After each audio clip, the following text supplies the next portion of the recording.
Et Philippe Weber, à la tête Bonjour. de la plus grande association d'aide à la personne dans le territoire de Belfort. Merci d'être avec nous. Vous proposez justement une initiative pour briser cet isolement. Qu'est-ce que c'est? Absolument. Votre journal laisse une large part à la nécessité de préserver la santé de chacun en essayant d'éviter les contacts. Nous, notre spécialité, c'est d'apporter de l'aide, des soins aux personnes âgées à domicile. Nos personnels, que je salue d'ailleurs, sont équipés pour le faire et sont des professionnels.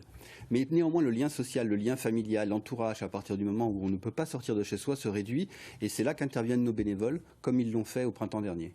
C'est-à-dire, concrètement, qu'est-ce qu'ils font les bénévoles? C'est-à-dire que les bénévoles, déjà, on parle d'une trentaine, une quarantaine de personnes sur le territoire de Belfort, mais nous appartenons à un réseau qui s'appelle le réseau APA, qui couvre le Grand Est et la Bourgogne-Franche-Comté, sur lequel il y en avait à peu près 1000 qui ont tous les jours appelé des personnes au téléphone durant la première phase du confinement. Sur le territoire de Belfort, c'est entre 500 et 800 personnes qui ont été appelées. Alors on les appelle pourquoi? Pour nous prendre des nouvelles, pour discuter un peu, pour évaluer les besoins, pour essayer de réagir, pour faire le lien, le cas échéant, de beaucoup trop de solitude, parce que les personnes âgées qui ne sortent pas, parce qu'il ne faut pas qu'elles sortent, se retrouvent bien seules.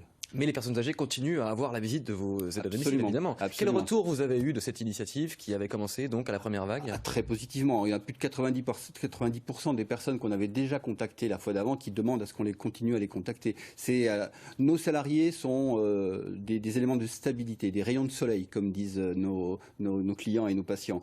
Mais les bénévoles apportent aussi, avec leur touche d'humanité, leur touche d'attention, quelque chose qui est absolument essentiel et qui est rompu en ce moment. Et l'automne arrive, ça va être des périodes un petit peu compliqué aussi, et ils apportent donc cette attention absolument indispensable, ce lien social. Donc on fait ça, nos collègues du réseau APA le font sur l'ensemble des territoires sur lesquels nous sommes implantés, et on a des retours extraordinaires, des petites histoires extraordinaires. Vous dites que les aides à domicile sont des rayons de soleil, et pourtant ils sont souvent mal considérés. On les a vus se battre pour obtenir des primes notamment. Est-ce que ça va mieux aujourd'hui?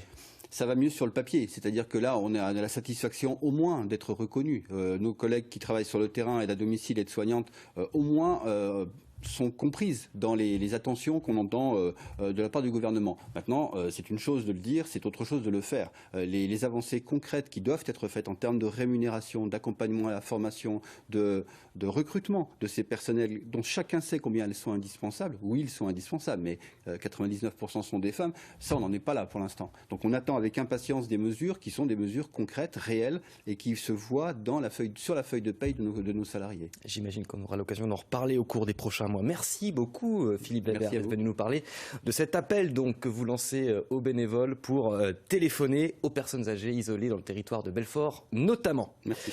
On en vient au